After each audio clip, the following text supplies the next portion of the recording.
আমি অমিত পাল, ভূগোল বিষয়ের শিক্ষক। তোমরা সবাই কেমন আছো? আশা করি ভালোই আছো। আমরা সকলেই জানি কোভিড-19 জন্য বিশ্বের জনজীবন সাময়িকভাবে স্তব্ধ। এর জন্য বিভিন্ন প্রতিষ্ঠানের পাশাপাশি স্কুল কলেজও বন্ধ, যার জন্য শিক্ষার্থীদের যে স্বাভাবিক পড়াশোনার গতি এটা অনেকটাই হ্রাস পেয়েছে। এই গতিটাকে বজায় রাখার জন্য আমাদের স্কুলে বা বিভিন্ন স্কুলেই বিভিন্ন অনলাইন ক্লাস ও হোয়াটসঅ্যাপ গ্রুপ করে শিক্ষার্থীদের যতটা সম্ভব সাহায্য করার চেষ্টা শিক্ষকরা করছে। তো এর জন্য আমি আজকে যে পড়াশোনার গতিটাকে সেটাকে কিছুটা বাড়ানোর জন্য অডিও ভিজুয়াল ক্লাসের সিদ্ধান্ত নিয়েছি, এবং যার জন্য আমার আজকে ভিডিও করা।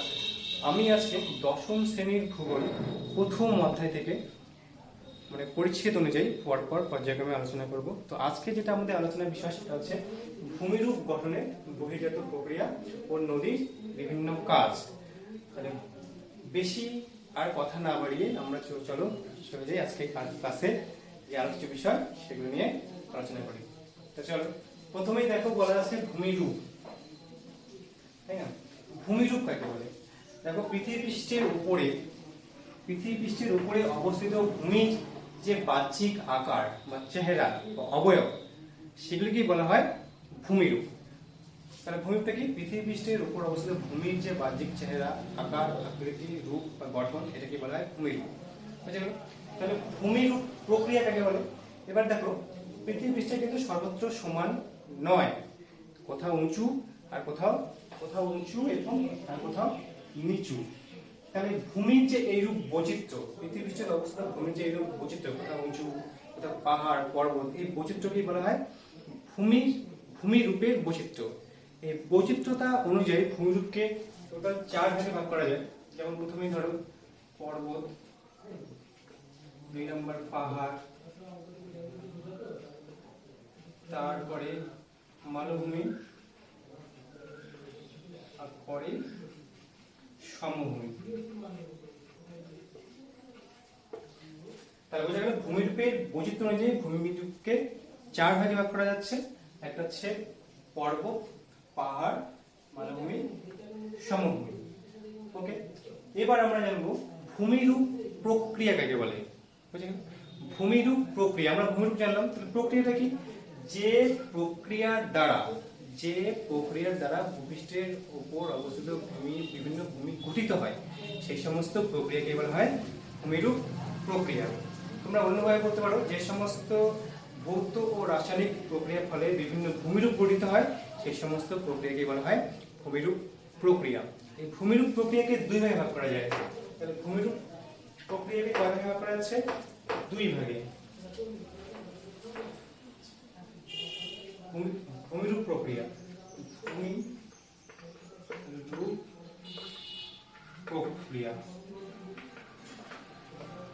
কি কি? 1 নম্বর হচ্ছে অন্তর্জাত প্রক্রিয়া। আর দ্বিতীয় হচ্ছে বহির্জাত প্রক্রিয়া। তাহলে বোঝা গেল অন্তর্জাত প্রক্রিয়া একটা, আর একটা হচ্ছে বহির্জাত প্রক্রিয়া। এবার আসি অন্তর্জাত প্রক্রিয়া কি। ধরো এই যে একটা ভূপৃষ্ঠ, এটা হচ্ছে ভূপৃষ্ঠ, এটা হচ্ছে তাহলে কি ভূ অভ্যন্তর, মানে ভূপৃষ্ঠের নিচে, এটা হচ্ছে বাইরে। ঠিক আছে? তাহলে অন্তর্জাত প্রক্রিয়া কি এটা আমরা আগের ক্লাসে পড়েছি, তো এটা নিয়ে আমি আলোচনা করছি না। এটা অন্তর্জাত প্রক্রিয়া সবকিছু ভূপৃষ্ঠের নিচে সংঘটিত হবে। আজকে যেহেতু আমাদের আলোচনার বিষয় বহির্জাত প্রক্রিয়া, সেই জন্য আমি শুধু বহির্জাত প্রক্রিয়া সম্পর্কে আলোচনা করব। তাহলে বহির্জাত প্রক্রিয়া কাকে বলে? যে সমস্ত প্রক্রিয়া ভূপৃষ্ঠের বাইরে ক্রিয়াশীল সেই সমস্ত প্রক্রিয়াকে বলা হয় বহির্জাত প্রক্রিয়া। একদম সিম্পল। দেখো, যে সমস্ত প্রক্রিয়া ভূপৃষ্ঠের বাইরে ক্রিয়াশীল সেই সমস্ত প্রক্রিয়াকে বলা হয় বহির্জাত প্রক্রিয়া। আচ্ছা, বহির্জাত প্রক্রিয়া, যে ভূপৃষ্ঠের বাইরে যে সমস্ত শক্তি ক্রিয়াশীল হচ্ছে সেই ক্রিয়াশীলতার শক্তির যে মেন উৎস, মানে বহির্জাত শক্তির মেন উৎস কি? বহির্জাত শক্তির মেন উৎস হচ্ছে সৌরশক্তি। আমরা সকলেই জানি যে শক্তির মেন উৎস হচ্ছে সূর্য। ঠিক একই রকম ভাবে বহির্জাত শক্তির যে মেন উৎস সেটা হচ্ছে সূর্য। আর বহির্জাত শক্তির যে মাধ্যম, মানে কোন মাধ্যমে কাজ করছে বা শক্তি সমূহ, সেই শক্তি সমূহ হচ্ছে 2টি। কি কি? একটা স্থিতিশীল শক্তি সমূহ, একটা হচ্ছে গতিশীল শক্তি সমূহ, গতিশীল শক্তি বা মাধ্যম, শক্তি সমূহ বা মাধ্যম। স্থিতিশীলগুলো কি কি? বায়ুর উষ্ণতা, আর্দ্রতা, বায়ুর চাপ ইত্যাদি হচ্ছে স্থিতিশীল মাধ্যম। আর গতিশীল মাধ্যমগুলো কি কি? গতিশীল মাধ্যম আমরা অনেকেই বাইরে সবসময় সচরাচর দেখতে পাই, যেমন বায়ু প্রবাহ, নদী, হিমবাহ, সমুদ্রতরঙ্গ ইত্যাদি হচ্ছে গতিশীল প্রক্রিয়া। এবার দেখো সংজ্ঞাটা একটু মডিফাই করতে পারো, যে ভূপৃষ্ঠের উপর অবস্থিত বিভিন্ন স্থিতিশীল ও গতিশীল শক্তি সমূহের দ্বারা যখন ভূপৃষ্ঠের রূপ বা ভাস্কর্যের পরিবর্তন হয়, সেই সমস্ত প্রক্রিয়াকেই বলা হয় বহির্জাত প্রক্রিয়া। বোঝা গেল? আচ্ছা, এবার আসি বহির্জাত প্রক্রিয়ার বৈশিষ্ট্য সমূহ। বহির্জাত প্রক্রিয়ার বৈশিষ্ট্য কি? বহির্জাত প্রক্রিয়ার বৈশিষ্ট্য, আমি বৈশিষ্ট্যই লিখলাম। ফার্স্ট বৈশিষ্ট্য কি? আমি এখানে ছবি এঁকেছিলাম। ফার্স্ট বৈশিষ্ট্য কি? এটি হচ্ছে ভূপৃষ্ঠের বাইরে ক্রিয়াশীল। প্রথম বৈশিষ্ট্য দেখো, প্রশ্নের মধ্যেই উত্তর আছে। প্রথম বৈশিষ্ট্য কি? যে এই প্রক্রিয়া ভূপৃষ্ঠের বাইরে ক্রিয়াশীল। বোঝা গেল? আচ্ছা, দ্বিতীয় বৈশিষ্ট্য কি? এই প্রক্রিয়া অত্যন্ত ধীরে ক্রিয়াশীল। তাহলে এই প্রক্রিয়া অত্যন্ত ধীরে ক্রিয়াশীল। তৃতীয় বৈশিষ্ট্য কি? তৃতীয় বৈশিষ্ট্য হচ্ছে এই প্রক্রিয়ার বা এই শক্তি বা বহির্জাত শক্তির মেন উৎস হচ্ছে সূর্য। হলো? চতুর্থ বৈশিষ্ট্য কি? বহির্জাত শক্তি যে মাধ্যম সমূহ সেটি দুই ভাগে ভাগ করা হয়, একটা হচ্ছে স্থিতিশীল শক্তি সমূহ, একটা হচ্ছে গতিশীল শক্তি সমূহ। চতুর্থ কি? যে এই প্রক্রিয়া দীর্ঘদিন ধরে মানে কার্যের ফলে বা দীর্ঘদিন কার্যের ফলে ভূপৃষ্ঠের উপরে বিভিন্ন ক্ষয়জাত ও সঞ্চয়জাত ভূমিরূপ সৃষ্টি করে। বোঝা গেল? এটা হলো ভূমিরূপের বা বহির্জাত প্রক্রিয়ার বৈশিষ্ট্য। এবার আসি বহির্জাত প্রক্রিয়ার শ্রেণী বিভাগ। শ্রেণী বিভাগ, শ্রেণী বিভাগ।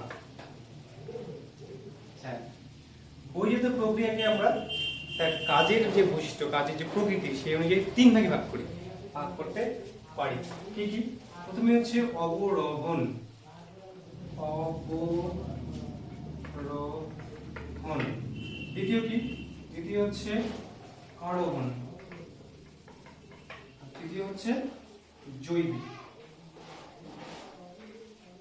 জৈবিক প্রক্রিয়া। বোঝা গেল? একটা হচ্ছে অবরোহণ, আরোহণ, একটা হচ্ছে জৈবিক প্রক্রিয়া। আচ্ছা, প্রথমে আসি অবরোহণটা কি? অবরোহণ হচ্ছে, ধরো এই যে পৃথিবীপৃষ্ঠ বা ভূপৃষ্ঠ, এর উপর বিভিন্ন ভূমি রয়েছে। তাহলে এটা উঁচু, এটা নিচু, আবার উঁচু, আবার নিচু, আবার উঁচু, আবার নিচু। বুঝে গেল? তাহলে কি কার উপর অবস্থিত? সব ভূপৃষ্ঠের উপর অবস্থিত। তাহলে এটা কি বলা হচ্ছিল প্রথমে? ভূমিরূপের বৈচিত্র্য। তাহলে ভূপৃষ্ঠের উপর অবস্থিত এই ভূমিগুলির উচ্চতা যখন হ্রাস পাবে, উচ্চতা এই অবধি ক্ষয়প্রাপ্ত হলো। বোঝা গেল? তাহলে ভূপৃষ্ঠের উপর অবস্থিত ভূমির যে প্রক্রিয়া ফলে ভূমির উচ্চতা হ্রাস পায়, ভূপৃষ্ঠের উপর অবস্থিত যে বহির্জাত প্রক্রিয়া ফলে ভূমির উচ্চতা হ্রাস পায়, তাকে বলা হয় অবরোহণ। যেগুলো অবরোহণটা কি? এবার আসি আরোহণ। অবরোহণের একদম বিপরীত, পুরোপুরি উল্টো হচ্ছে আরোহণ। তার আরোহণটা কি? তাহলে দেখো, অবরোহণের ফলে এগুলো কি হলো? ক্ষয়প্রাপ্ত হলো। তাহলে এই ক্ষয়প্রাপ্ত পদার্থগুলো কি হবে? কোথাও না কোথাও তো সঞ্চয় হবে, তাই না? তাহলে এই অবরোহণ এর ফলে যে সৃষ্ট পদার্থ সমূহ অবনত স্থানে সঞ্চিত হয়ে কি হবে? ভূমির উচ্চতা ধীরে ধীরে বৃদ্ধি পাবে, তাই না? তাহলে অবরোহণের ফলে উৎপন্ন পদার্থ সমূহ কোনো একটি নির্দিষ্ট স্থানে সঞ্চিত হয়ে ভূমির উচ্চতা যখন বৃদ্ধি পাবে, তখন সেটাকে বলা হয় আরোহণ। তাহলে বোঝা গেল অবরোহণ আর আরোহণ কি? ওকে, এবার আসি হচ্ছে জৈবিক প্রক্রিয়া। দেখবা ভূমির যে উচ্চতা, আমরা এখন বর্তমানে কি করছি? বিভিন্ন জায়গায় পুকুর খনন করছি, আর সেই পুকুরের মাটি কি করছি? কোনো একটা নির্দিষ্ট জায়গায় গিয়ে সেটাকে সমান মানে অবনত স্থানে সঞ্চিত করে সেই জায়গাটা কি করছি? সমান করছি, তাই না? তাহলে এটাতে কে করছে? বিভিন্ন মানুষ বা অনেক সময় উদ্ভিদ সংগঠিত করে থাকে এবং অনেক সময় বিভিন্ন প্রাণী দ্বারাও সংগঠিত হয়ে থাকে। তাহলে এবং বিভিন্ন প্রাণী যখন এই অবরোহণ ও আরোহণ প্রক্রিয়ায় সাহায্য করে থাকে, তখন সেটাকে বলা হয় জৈবিক প্রক্রিয়া।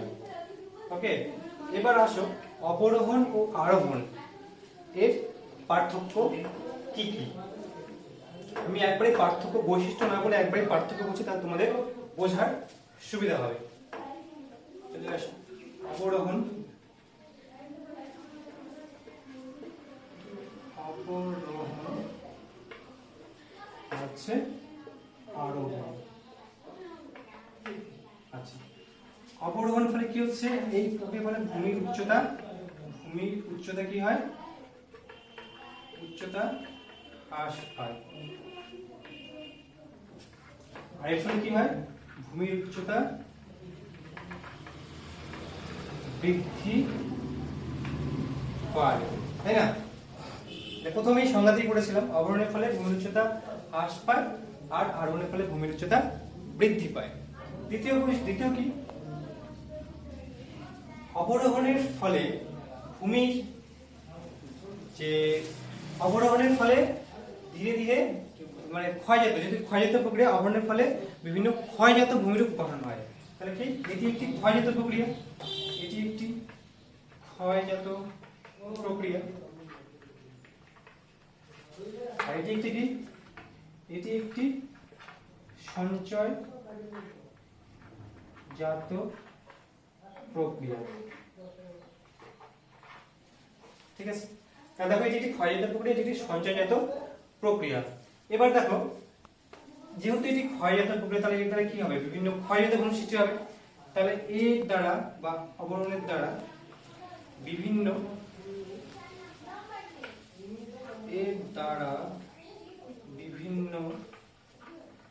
ক্ষয়জাত ভূমিরূপ গঠিত হয়, ভূমিরূপ গঠিত হয়। আর এর দ্বারা বিভিন্ন সঞ্চয়জাত ভূমিরূপ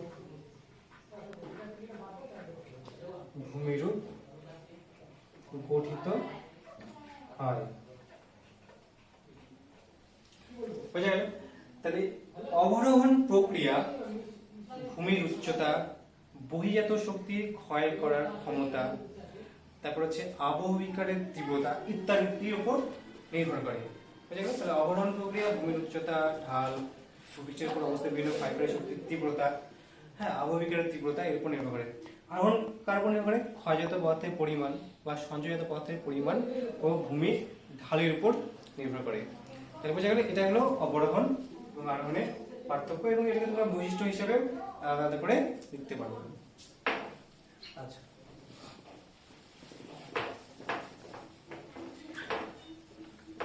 এবার আসা হচ্ছে নদীর বিভিন্ন কাজ।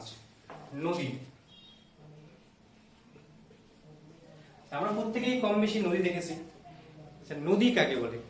নদী হচ্ছে যে স্বাভাবিক জলধারা কোনো উচ্চভূমি থেকে উৎপন্ন হয়ে, বলতে পারো যে স্বাভাবিক জলধারা বরফ গলা জল, বর্ষার জল, প্রস্রবণের জল পুষ্ট হয়ে কোনো উচ্চভূমি থেকে উৎপন্ন হয়ে ভূমি ঢাল বরাবর নির্দিষ্ট খাতে অভিকর্ষ শক্তির টানে প্রবাহিত হয়ে দীর্ঘ পথ অতিক্রম করে অবশেষে সাগর, হ্রদ বা কোনো বড় জলাশয়ে গিয়ে শেষ হয়, সেই প্রবাহকে বলা হয় নদী। বুঝা গেল? যে স্বাভাবিক জলধারা কোনো উচ্চ ভূমি থেকে উৎপন্ন হয়ে ভূমির ঢাল বরাবর নির্দিষ্ট খাতে প্রবাহিত হয়ে অবশেষে সাগর, হ্রদ বা কোনো বড় জলাশয়ে গিয়ে শেষ হয়, তখন সেই প্রবাহকেই বলা হয় নদী। বুঝা গেল? যেমন নদী অনেকের, গঙ্গা নদী, ব্রহ্মপুত্র নদী ইত্যাদি। জলের প্রাপ্তি অনুযায়ী, মানে নদীতে কিরকম জল রয়েছে, মানে জল থাকেই থাকে না, এই জল প্রাপ্তি অনুযায়ী নদীকে দুই ভাগে ভাগ করা যায়। কি কি? একটা হচ্ছে নিত্যবহ নদী, আর অপরটি হচ্ছে অনিত্যবহ নদী। কি?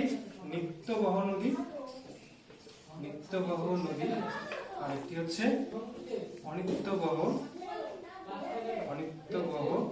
নদী। নিত্যবহ নদী কি? নিত্যবহ নদী মানে হচ্ছে যে নদীতে সারা বছর জল থাকে, সেই নদীকে বলে নিত্যবহ নদী। যেমন বলতে পারো গঙ্গা। আর অনিত্যবহ নদী কি? যে নদীতে সারা বছর জল থাকে না, সেই নদীকে বলা হয় অনিত্যবহ নদী। যেমন বলতে পারো আমুদরিয়া, সিদ্ধরিয়া, লুনি ইত্যাদি হচ্ছে অনিত্যবহ নদী।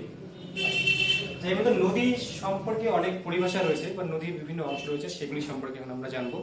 যেমন প্রথমেই বলি, আমরা মূল নদীর সংজ্ঞা তো জানলামই, প্রথমে বলি উপনদী কাকে বলে। ধরো এটা হচ্ছে মূল নদী বা প্রধান নদী, প্রধান নদী, ঠিক আছে, এটা হচ্ছে প্রধান নদী। মূল নদীতে বা কোনো নদী যখন বিভিন্ন অঞ্চল থেকে এসে মূল নদীতে মিলিত হয়, বা যে নদী বিভিন্ন অঞ্চলের উপর দিয়ে বয়ে এসে মূল নদীতে মিলিত হয় সেই নদীকে বলা হয় উপনদী। উপনদী, যেমন দেখো এই নদীটি কোনো একটি অঞ্চলের মধ্যে দিয়ে বয়ে এসে এখানে প্রধান নদীতে মিলিত হলো, যার জন্য এই নদীকে বলা হয় উপনদী, যেমন গঙ্গার উপনদী যমুনা। আচ্ছা, এবার শাখা নদী। মূল নদী থেকে বা মূল নদীতে যখন জলের পরিমাণ বেশি হয় তখন মূল নদী জল বেশি বহন করতে না পেরে তখন কি হয়, তার জল প্রবাহ বিভিন্ন শাখায় বিভক্ত হয়ে মোহনায় পৌঁছে দেয়। বা মূল নদী থেকে যে প্রবাহ বিভক্ত হয়, এইভাবে বলতে পারো যে মূল নদী থেকে যে জল প্রবাহ বিভক্ত হয় সেই বিভক্তিত প্রবাহকেই বলা হয় বা বিভক্ত প্রবাহকে বলা হয় শাখা নদী। এটা বোঝা গেল উপনদী কি আর শাখা নদী কি। আচ্ছা, এবার আসো হচ্ছে তোমার নদী উৎস বলতে কি বোঝো, ঠিক আছে, নদী উৎস।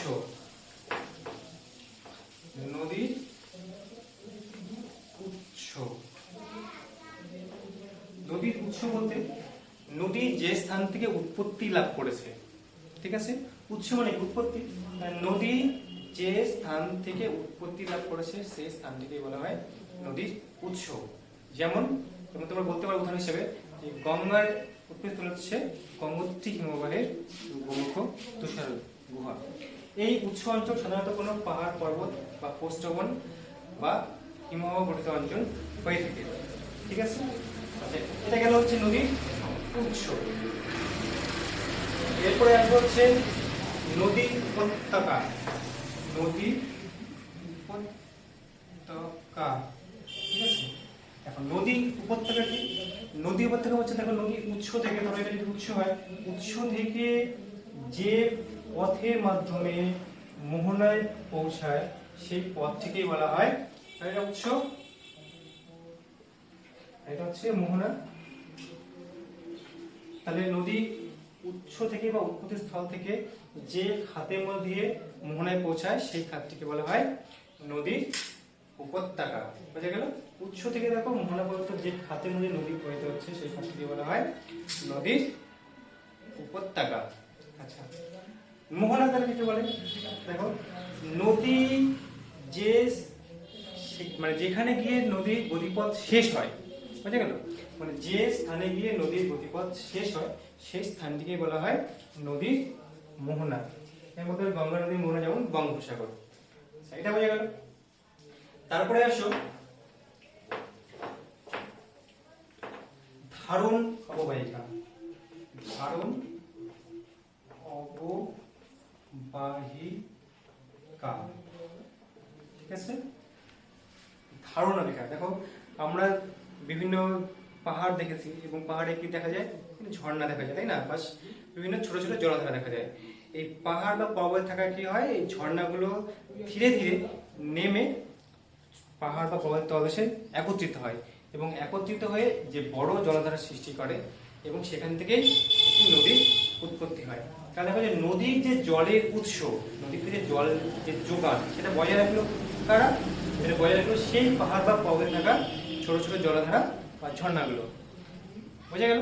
তাহলে একটি পাহাড় বা পার্বত্য অঞ্চলে নদী যতটুকু স্থান দখল করে থাকলো, ঠিক আছে, পাহাড় বা পর্বতের নদী যতটুকু স্থান দখল করে থাকে সেই স্থানটিকে বলা হয় ওই নদীর ধারণ অববাহিকা। বোঝা গেল? যেমন বলতে পারে গঙ্গা নদীর ধারণ অববাহিকা হলো হিমালয় উত্তরাঞ্চলের পার্বত্য বা উত্তরাঞ্চলের হিমালয় পার্বত্যাঞ্চল। বোঝা গেল? দ্বিতীয় আসে নদী অববাহিকা। নদী অববাহিকা, দেখো নদী অববাহিকা কি, যে অঞ্চলের উপর দিয়ে, যে অঞ্চল, ধরো এটা একটা অঞ্চল, এটা ধরো মূল নদী, এটা হচ্ছে মূল নদী, এগুলো হচ্ছে উপনদী, এটা ধরো মূল নদী, এগুলো হচ্ছে উপনদী। এগুলো উপনদী, ঠিক আছে। আর এগুলো হচ্ছে বিভিন্ন শাখা নদী। তাহলে যে অঞ্চলের উপর দিয়ে প্রধান নদী, উপনদী, শাখা নদী প্রবাহিত হয় সেই অঞ্চলটিকে বলা হয় ওই নদীর কি অববাহিকা। তাহলে নদী কাকে বলে? যে অঞ্চলের উপর দিয়ে প্রধান নদী, উপনদী ও শাখা নদী প্রবাহিত হয় সেই অঞ্চলটিকে বলা হয় ওই নদীর ধারণ অববাহিকা। তা বোঝা গেল? আচ্ছা, এবার তাহলে আসি নদী বিভাজিকা বা জল বিভাজিকা কাকে বলে? জল বিভাজিকা কি বলেছে দেখো, এর মধ্যে উত্তর হচ্ছে জল বিভাজিকা। তার মানে কাকে ভাগ করবে? জলকে বা বিভিন্ন জলের যে প্রণালী বা জল নিগম প্রণালী সেটাকে বিভক্ত করবে। ধরো এখানে কোনো উচ্চভূমি রয়েছে,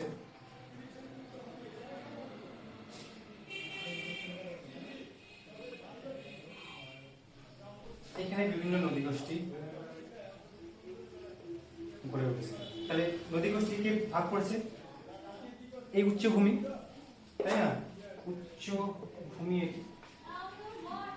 তাহলে যে উচ্চভূমি দুটি নদী গোষ্ঠীকে, বোঝা গেল, যে উচ্চভূমি দুটি নদী গোষ্ঠীকে পৃথক করে বা দুটি নদীর অববাহিকাকে পৃথক করে তাকে বলা হয় জল বিভাজিকা। যেমন হচ্ছে মধ্য এশিয়া পার্বত্য অঞ্চল যে পৃথিবীর বৃহত্তম জল বিভাজিকা। বোঝা গেল? তাহলে জল বিভাজিকা যে উচ্চভূমি দুটি নদী অববাহিকাকে পৃথক করে তাকে বলা হয় জল বিভাজিকা। আচ্ছা, এবার আসি নদীর বিভিন্ন কাজ। নদীর বিভিন্ন কাজ। আচ্ছা, নদীর কাজ কি? উৎস থেকে মোহনা পর্যন্ত নদীর যে প্রবাহ, সেই প্রবাহ অনুযায়ী নদীর পথে ঢালের পরিবর্তন হয় এবং এই ঢালের পরিবর্তনের ফলে নদীর বিভিন্ন স্থানে বিভিন্ন কাজ বা ক্রিয়া সম্পন্ন করে থাকে। যেমন দেখো,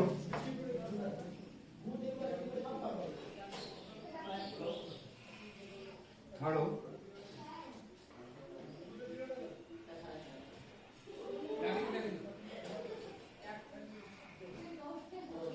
এটি নদীর কোন একটি উৎস, নদীর উৎস। দেখো এখানে ঢালের পার্থক্য রয়েছে, এখান থেকে এইটুকু যে নদীর গতি সেটা আলাদা, এখান থেকে এইটুকু যে নদীর গতি সেটা আলাদা, আর এখান থেকে এইটুকু নদীর গতি আলাদা, তাই না?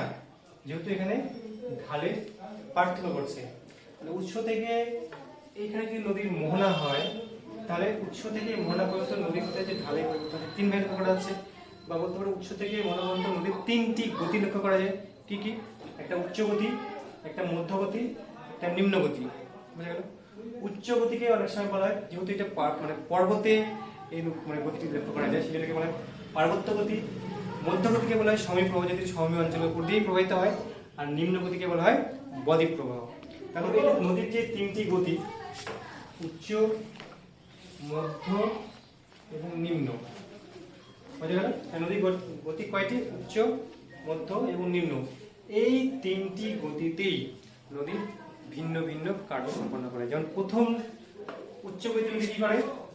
ক্ষয় ও বহন। বোঝা গেল? উচ্চ গতি নদী কি করে? ক্ষয় এবং বহন। নিম্ন গতি নদী কি করে? নিম্ন গতি নদী বহন ও সঞ্চয়। আর একদম মধ্যগতি নদী বহন ও সঞ্চয় করে। নিম্ন গতি কি করে? নিম্ন গতি নদী সঞ্চয় কার্য সম্পাদন করে। তাহলে বোঝা গেল? তাই এই যে নদীর বিভিন্ন কাজ, তাহলে নদীর উৎস থেকে মোহনা পর্যন্ত যে গতিপথ, সেই গতিপথে নদী এই সমস্ত কার্যগুলি সম্পাদন করে। তাহলে প্রথমেই আসবো নদীর, এখন প্রথমে কি আছে? উচ্চ গতিতে ক্ষয় কাজ। তাহলে প্রথমেই নদীর ক্ষয় কাজ করবো। নদীর ক্ষয় কাজ। নদী ক্ষয় কাজ কাকে বলে? নদী ক্ষয় কাজ কাকে বলে? যে নদী তার উপত্যকার মধ্য দিয়ে বা নদীর তার স্রোতের মাধ্যমে বিভিন্ন শিলাচূর্ণ যখন এক স্থান থেকে অন্য স্থানে অপসারিত করে তখন সেটাকে বলা হয় নদীর ক্ষয় কাজ। বুঝা গেল? নদী তার উপত্যকার মধ্যে দিয়ে শিলাসমূহকে চূর্ণ বিচূর্ণ করে অপসারিত করে, তখন সেটাকে বলা হয় নদীর ক্ষয়কাজ। তাই এই নদীর ক্ষয়কাজের বিভিন্ন পদ্ধতি রয়েছে, বা নদী ভিন্ন ভিন্ন পদ্ধতিতে ক্ষয়কার্য সম্পাদন করে। এই ক্ষয়কার্যের প্রক্রিয়াগুলোকে মেইনলি 5 ভাগে ভাগ করা যায়। কি কি? জলপ্রবাহ, যেমন প্রথমে এক নম্বর বলি জলপ্রবাহ ক্ষয়, জলপ্রবাহ ক্ষয়। 2 নম্বর অবঘর্ষ ক্ষয়, অবঘর্ষ ক্ষয়। 3 নম্বর ঘর্ষণ ক্ষয়। 4 নম্বর দ্রবণ ক্ষয়। 5 নম্বর বুদবুদ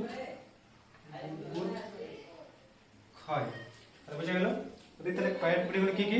5টি। জলপ্রবাহ ক্ষয়, অবঘর্ষ ক্ষয়, ঘর্ষণ ক্ষয়, দ্রবণ ক্ষয়। বুঝা গেল?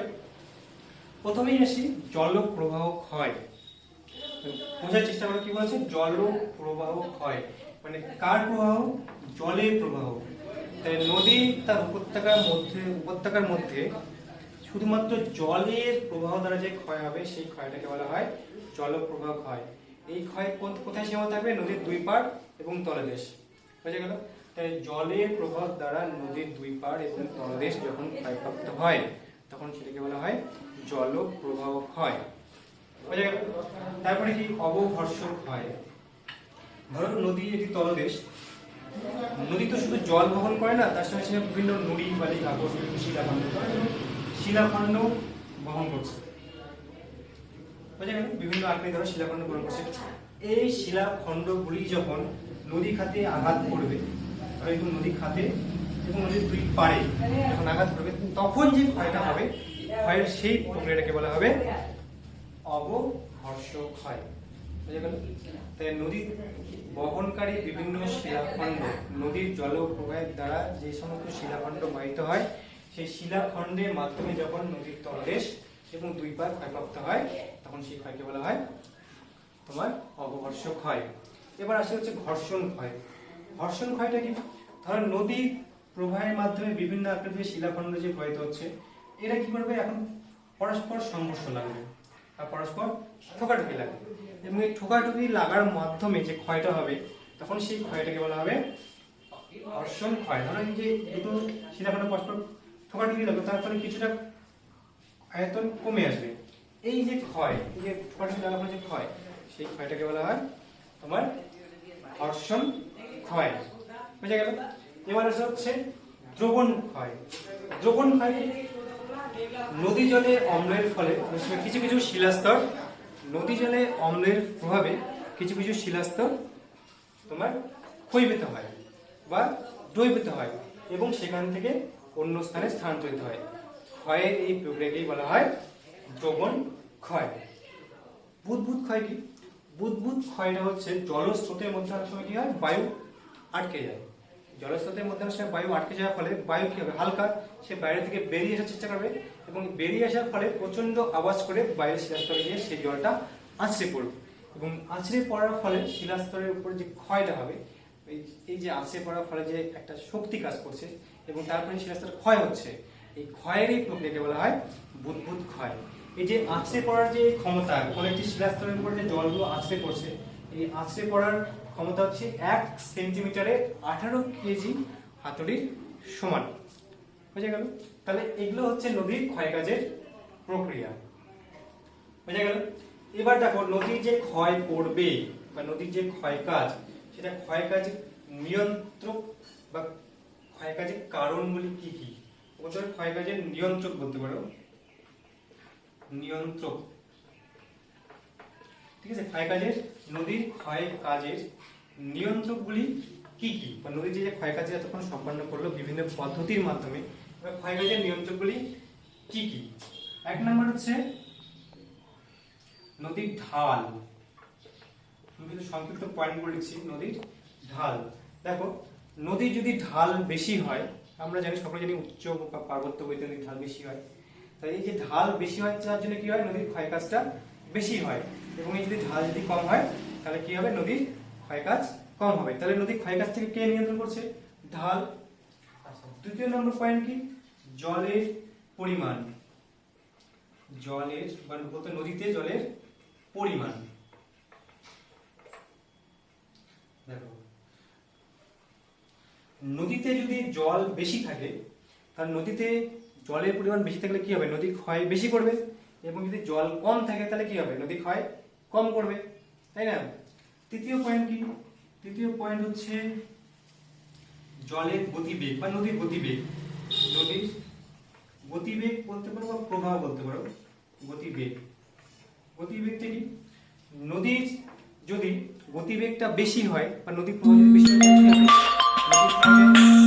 নদী সহজে কি করবে, নদী তার উপত্যকাকে ক্ষয় করবে, এবং যদি জল প্রবাহ কম হয় তাহলে তো নদীর উপত্যকাকে ধীরে ধীরে ক্ষয়কার্য সম্পাদন করবে। চতুর্থ কি?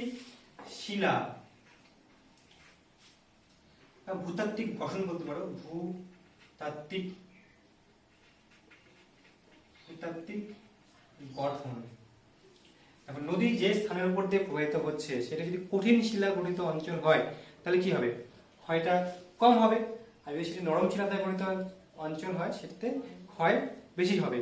তাহলে বোঝা গেল যে নদী যে ক্ষয় করবে সেই ক্ষয়ের নিয়ন্ত্রকগুলি হচ্ছে এগুলি। বোঝা গেল। এবার আসি হচ্ছে নদীর সঞ্চয় কাজ। এবার নদীর সঞ্চয় কাজ, সরি নদীর সঞ্চয়কে নদীর বহন বলি, নদীর বহন কাজ। আচ্ছা দেখো, উচ্চ গতিতে নদী এতক্ষণ কি করলো, ক্ষয় কাজ এবং সামান্য পরিমাণে বহন কাজ সম্পন্ন করলো। কিন্তু নদীর বহন যে প্রক্রিয়া, সেই প্রক্রিয়াগুলোকে আবার বিভিন্ন ভাগে ভাগ করা যায়। ঠিক আছে, আর এই প্রক্রিয়াগুলো জানার আগে আমরা জানবো নদীর বহন কাজ বলতে কি বোঝো। দেখো, নদী উচ্চ গতির ফলে বা নদী যে তার প্রবাহের ফলে যে সমস্ত ক্ষয়জাত পদার্থ সৃষ্টি করে বা যে সমস্ত পদার্থ মানে উৎপত্তি করে, সেই সমস্ত পদার্থগুলো কি হয়, উৎস অঞ্চল থেকে নদী পথের মাধ্যমে বিভিন্ন স্থানে অপসারিত হয়, এই বা এক স্থান থেকে অন্য স্থানে বয়ে যায়। এই বয়ে যাওয়ার প্রক্রিয়াকেই বলা হয় নদীর বহন কাজ। বোঝা গেল। উৎস থেকে মোহনা পর্যন্ত অংশে নদীর যে সমস্ত পদার্থগুলো এক স্থান থেকে অন্য স্থানে অপসারিত করে, এই অপসারণ ক্ষমতাগুলিকেই বলা হয় নদীর বহন কাজ। আচ্ছা, নদী তাহলে এই যে বহনকারী যে প্রক্রিয়াগুলো ঠিক একই রকম ভাবে ক্ষয় কাজের প্রক্রিয়াগুলোর মতোই। বোঝা গেল, মানে বিভিন্ন ভাবে নদী বহন করে। তাহলে নদীর যে এই বহনকারী প্রক্রিয়াগুলো কি কি? নদীর এই বহনকারী প্রক্রিয়াগুলো হচ্ছে চারটি। এক নম্বর কি কি? যে বহনকারী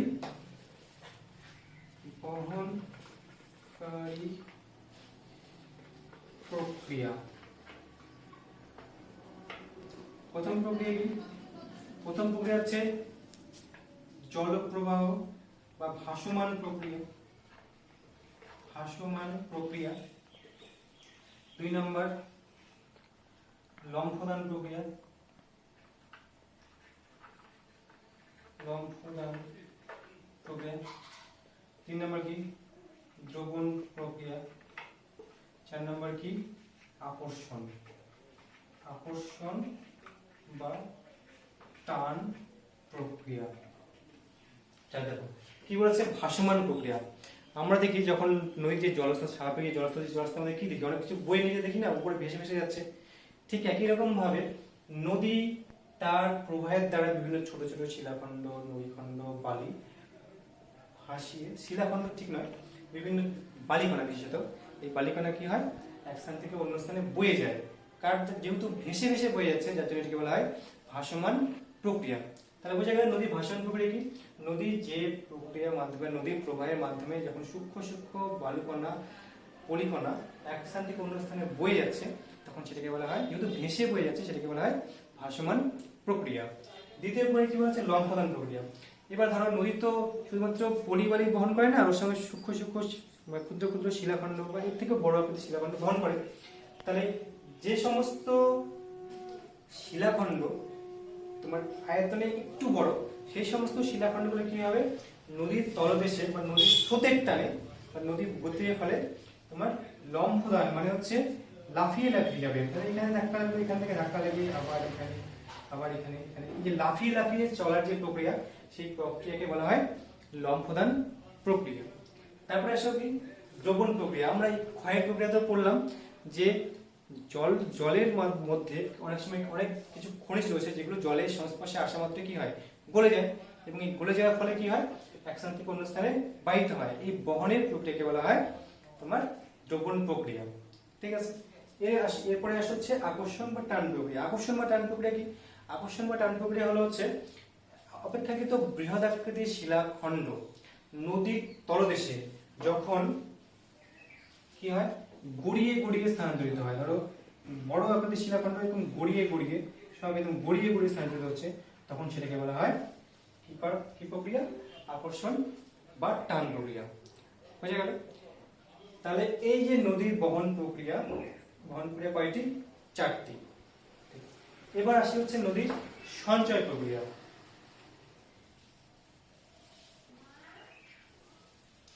আচ্ছা, একটি জিনিস ভুলে গেলাম, নদীর বহন প্রক্রিয়া হচ্ছে নিয়ন্ত্রক। একই রকম যে ক্ষয় যেমন নিয়ন্ত্রক ছিল, নদীর বহন প্রক্রিয়া ঠিক একই রকম একটা নিয়ন্ত্রক রয়েছে। নদীর বহন প্রক্রিয়ার নিয়ন্ত্রকগুলি কি কি? নিয়ন্ত্রক, দেখো নদীর বহন প্রক্রিয়া তার নিয়ন্ত্রকগুলি কি কি? একই রকম ভাবে নদীতে প্রথমে ঢাল, নদীপথের ঢাল, ধরো ঢাল যদি বেশি হয় তাহলে কি হবে, নদীর বহন সহজে করতে পারবে, এবং ঢাল যদি কম হয় তাহলে নদীর বহন কম হবে। ঢাল তাহলে কি হচ্ছে, 1 নম্বর পয়েন্ট, নদীপথে ঢাল যদি বেশি হয় তাহলে নদী কি হবে, তার যে ক্ষয়প্রাপ্ত পদার্থগুলো সহজেই বহন করতে পারবে, এবং ঢাল যদি কম হয় তাহলে কি হবে, সেই ক্ষয়প্রাপ্ত পদার্থগুলোকে বেশি বহন করতে পারবে না। তৃতীয় পয়েন্ট কি? গতিবেগ। দেখো নদীর যদি গতিবেগ বেশি থাকে তাহলে কি হবে, তাহলে নদী ক্ষয়প্রাপ্ত পদার্থগুলিকে সহজেই বহন করতে পারবে, এবং যদি গতিবেগ যদি কম থাকে তাহলে কি হবে, ক্ষয়প্রাপ্ত পদার্থগুলিকে সহজে বহন করতে পারবে না। তৃতীয় বৈশিষ্ট্য কি? জলের পরিমাণ। তৃতীয় কারণ জলের পরিমাণ। নদীতে যদি জলের পরিমাণ বেশি হয় তাহলে স্বাভাবিকভাবে কি হবে, নদীর বহন প্রক্রিয়া বেশি হবে, এবং নদীতে যদি জলের পরিমাণ কম হয় তাহলে কি হবে, বহন প্রক্রিয়া ধীরে সম্পন্ন হবে বা বহন প্রক্রিয়া কম হবে। 4 নম্বর কি? বস্তু ভরের ওজন। বস্তু লিখলাম, বস্তুর ওজন। এবার দেখো নদী যে সমস্ত পদার্থগুলোকে বহন করছে সেগুলোকে নদীর বোঝা বলা হয়। বোঝা গেল? নদী যে সমস্ত পদার্থগুলোকে বহন করছে বা নদীতে যে সমস্ত পদার্থ রয়েছে সেগুলোকে একসঙ্গে বলা নদীর বোঝা। তাহলে এই বোঝার পরিমাণ বা বস্তুর ওজন যদি বেশি হয় তাহলে কি হবে, নদী স্বাভাবিকভাবে বহন ক্ষমতাটা কম হবে। আর যদি বস্তুর ওজন যদি কম হয় তাহলে নদী সহজেই সেই পদার্থগুলোকে এক স্থান থেকে অন্য স্থানে বহন করতে পারবে। ঠিক আছে, তাহলে এগুলো গেল হচ্ছে বহন প্রক্রিয়ার নিয়ন্ত্রক। এবার আসা হচ্ছে সঞ্চয় কার্য।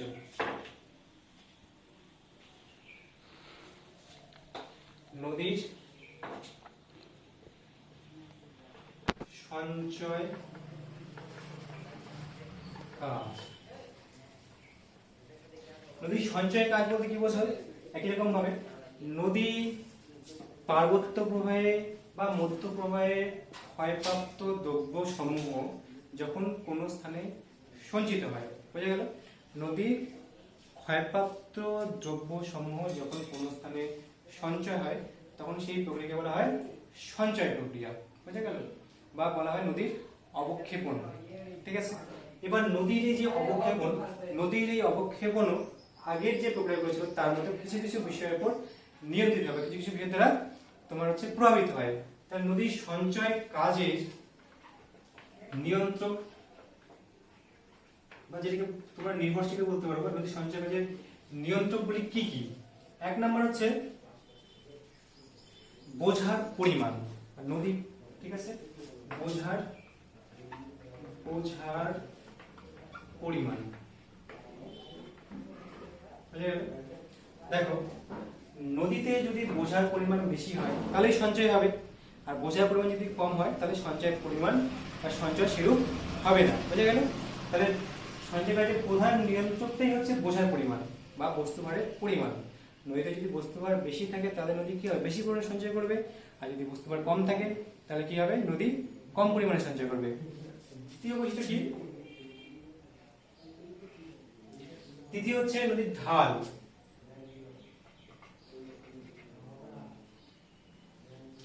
নদীর মধ্যে ঢাল যদি কম হয়, বুঝে গেল, নদীর ঢাল যদি কম হয় তাহলে কি হবে, নদীর সেই পদার্থগুলোকে বা নদীর যে ক্ষয়প্রাপ্ত পদার্থগুলোকে কি হবে, নদী তার কোনো স্থানে সহজেই সঞ্চিত করতে পারবে। এবং যদি ঢাল যদি বেশি হয় তাহলে কি হবে, নদী সেই পদার্থগুলোকে সহজে সঞ্চিত করতে পারবে না। তৃতীয় বিষয়টা কি, জলের পরিমাণ। জলের পরিমাণ, সঞ্চয় কার্য যখন নদীতে জলের পরিমাণ কম থাকে, সঞ্চয় কার্য কোথায় সম্পন্ন হয়, মধ্য বা নিম্নগতিতে। মধ্য আর নিম্নগতিতে কি হয়, জলের পরিমাণ কম থাকে, এবং জলের পরিমাণ কম থাকার জন্য কি হয়, নদীর বাহিত যে উপাদান, সেই বাহিত উপাদানগুলিকে তোমার হচ্ছে বেশি পরিমাণে বহন করতে পারে না। ফলে কি হয়, নদী তার এই উপাদানগুলিকে নদীর উপত্যকায় সঞ্চয় করে। তাহলে এই সঞ্চয় কে ভূমিকা বহন করলো, জলের পরিমাণ। ঠিক আছে, জলের পরিমাণ বেশি থাকলে নদীর সঞ্চয় কার্য কম হয়, এবং জলের পরিমাণ কম থাকলে নদীর সঞ্চয় কার্য বেশি হয়। 4 নম্বর কি, জলের বা নদীর গতিবেগ। নদীর গতিবেগ, নদীর গতিবেগ, নদীর গতিবেগ যদি কম হয় তাহলে কি হবে, ক্ষয়জাত পদার্থগুলো সহজেই সঞ্চিত হবে। আর যদি গতিবেগ বেশি হয় তাহলে কি হবে, পদার্থগুলো এক স্থান থেকে অন্য স্থানে পাইতে হবে বা কম পরিমাণে সঞ্চয় হবে। তাহলে বোঝা গেল, এটা হচ্ছে নদীর গতিবেগ। তারপরে কি, হ্রদের মধ্যে দিয়ে বা কোনো বড় জলাশয়ের মধ্যে নদীর পতন। ধরো হ্রদের মধ্যে দিয়ে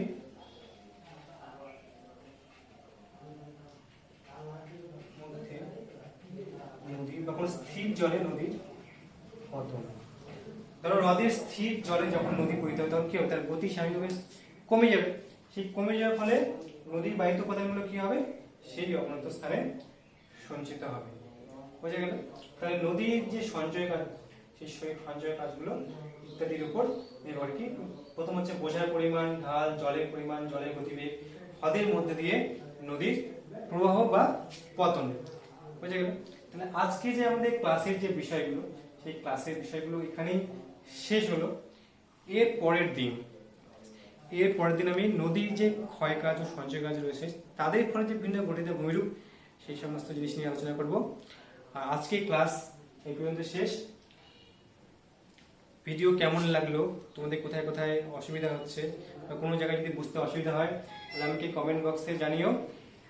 এই বলে আমি আমার ভিডিও শেষ করছি, এবং আশা করছি সবাই বাড়িতে ভালো থাকবে এবং সুস্থ থাকবে। ওকে।